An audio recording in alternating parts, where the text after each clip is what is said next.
बिस्मिल्लाहिर्रहमानिर्रहीम। अस्सलाम वालेकुम। अमेरिका के लिए बड़े खौफनाक दिन आए हैं। हौसियों ने ऐलान किया है कि उन्होंने 48 शिप तबाह कर दिए हैं। यानी जब से उन्होंने हमला शुरू किया है अब तक उन्होंने 48 शिप तबाह किए हैं। लेकिन सबसे ज्यादा अहम बात अब ये सामने आई है कि उन्होंने कहा है कि अब आप इसको मल्टीप्लाई करना शुरू कर दें। हर रोज हमने 3 से 4 हमले करने हैं। आप आज इस बात पर हैरान होंगे कि यमन ने 3 ऑपरेशन पर डे के हिसाब से करना शुरू कर दिए और उन्होंने इस दफा जो ऑपरेशन किए उसने अमेरिका की चीखें निकाल दी हैं। और अनकरीब आपको खबर ये मिलने वाली है कि अमेरिका का अब तक का सबसे तकब्बुराना यानी माल आप समझ रहे जहाज वो तबाह हो गया है। यानी यमन ने अब काम ये किया है हौसियों ने कि 2 चीजें की हैं। एक, उन्होंने एक दिन में 3 हमले किए हैं और ये 3 हमले एक वो कर रहे हैं इसराइल पर। यानी इसराइल के अंदर मिसाइल मारे हैं, वहां पर उन्होंने ताबड़तोड़ हमले किए हैं। और ये पुराना हमला नहीं है, ये आज की बात हो रही है कि इस वक्त सूरत हाल जो चल रही।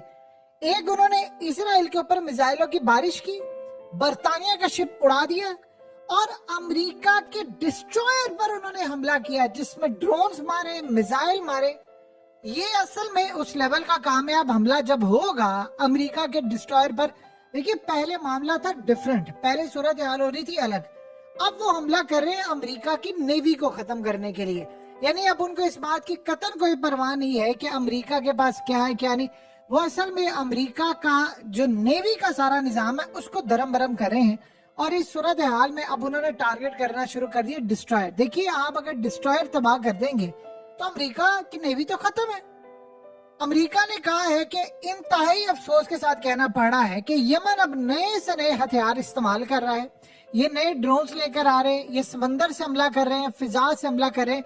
और इस दफा जो हमला वो कर रहे हैं वो सबसे ज्यादा खतरनाक है कि अब उन्होंने निशाना बना लिया है। देखिए पहले तो वो कर रहे थे कार्गो शिप एक गुजर जाता था, ये यमन की बहुत बड़ी कामयाबी थी।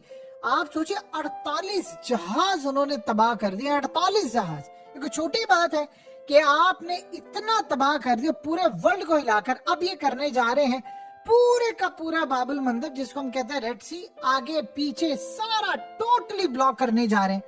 अब ये जो टोटली आप ब्लॉक करने जा रहे हैं इसका ये मतलब है कि आपने पूरी दुनिया की शिपिंग कंपनी का एक बहुत बड़ा और भयानक हिस्सा रोक लिया है। अब उसके बाद पूरी की पूरी दुनिया यमन के मोहताज होने जा रही है। अब उन्होंने कहा है कि चाहे हमें कोई रिश्वत देता है, पैसे देता है, जो कोशिश करता है, हम इस सारी सूरत हाल में क्लियर करने की कोशिश कर रहे हैं। यानी वो हमसे बातचीत करें, हम आपको पैसे देंगे, आपको टैक्स भी देंगे, फलाना देंगे, आपको हम मुराद देंगे, हर तरह की, आप हमारे शिप जाने दें।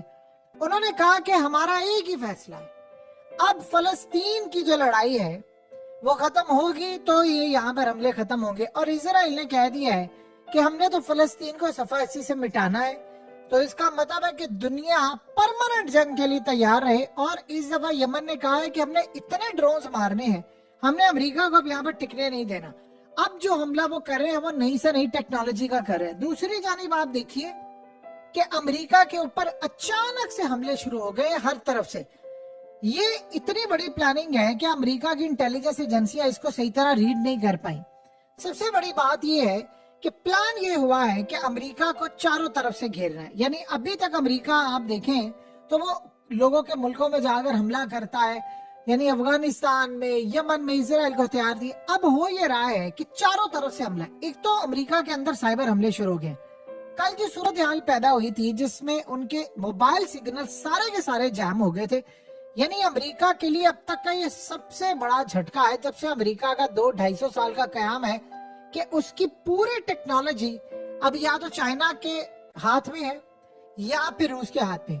अब ये असल में एक तजर्बा किया गया था अमेरिका के ऊपर उनके मोबाइल फोन्स बंद करके। जब आप किसी भी मुल्क के अंदर मोबाइल फोन्स उनके बंद कर देते हैं इसका मतलब है आपने इनको शारक से पकड़ लिया है। अब एक मिनट के लिए सोचें कि अमेरिका के अंदर जब उन्होंने वार्निंग जारी कर दी है कि खदशा ये है कि ऐसे साइबर हमले होने वाले हैं जिससे आम लोगों को ना तो घर में पानी मिलेगा, वाटर मिलेगा, ना बिजली आएगी, ना इंटरनेट होगा, ना वहां अस्पतालों का निजाम चलेगा, ना फार्मेसी का निजाम चलेगा, ना कुछ और। देखिए आम मुल्क जिस तरह अगर पाकिस्तान की सूरत हाल देख लें, हम तो वैसे पत्थरों के दौर में रह रहे हैं, हमारे यहाँ पर इलेक्ट्रिसिटी नहीं होती, चले हमें तो आदत है।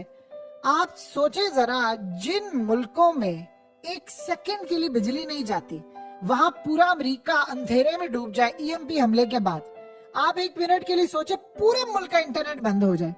कल वो क्या कह रहे थे सबको, उन्होंने कल सबको कहा था कि आप सारे वाईफाई कनेक्ट करें और अपने प्यारों और इमरजेंसी की सूरत हाल में राब्ते में रहें, क्योंकि वहां पर बहुत सारी जो मेडिकल सर्विसेज हैं वो व्हाट्सएप पर होती है और उनका सिस्टम बैठ गया। यानी आप ये सोचिए, उन्होंने लोगों को हंगामी तौर पर कहा कि घर के जो वाईफाई चल रहे थे वो आप कनेक्ट करें, लेकिन जाहिर सी बात है मोबाइल फोन के सिग्नल जब आप गए हैं, और ये कुछ स्टेट्स में हुआ था, उन्होंने सिर्फ एक्सपेरिमेंट किया। अब आप एक मिनट के लिए आप सोच लें कि जब पूरे मुल्क के मोबाइल सिग्नल्स बंद हो जाएंगे, वाईफाई बंद हो जाएगा, आपकी इलेक्ट्रिसिटी बंद हो जाएगी, ट्रांसपोर्ट का सिस्टम बंद हो जाएगा, जहाज उड़ना बंद, पूरे का पूरा अमेरिका अंधेरे में डूब जाएगा, उससे बढ़कर कयामत क्या होगी अमेरिकियों के लिए कि वो उसके बाद ठीक भी ना हो पाए। अगर एक मिनट के लिए बिजली चली जाए अमेरिका के अंदर, तो इतनी लूटमार होगी, बैंक लूट लिए जाएंगे, इतने हालात खराब हो जाएंगे कि हम भूल जाएंगे वो नायक मूवी को, वो तो कुछ भी नहीं है। यानी पूरी दुनिया के अंदर अमेरिका इबरत का निशान बन जाएगा। पाकिस्तान के अंदर तो लोड शेडिंग और ये सारी सूरत हाल हम लोग तो जानते हैं। अब सोचे अमेरिका के ऊपर अंदर से हमले शुरू हो गए हैं, और ये वो हमले होते हैं जिसको आप ट्रेस नहीं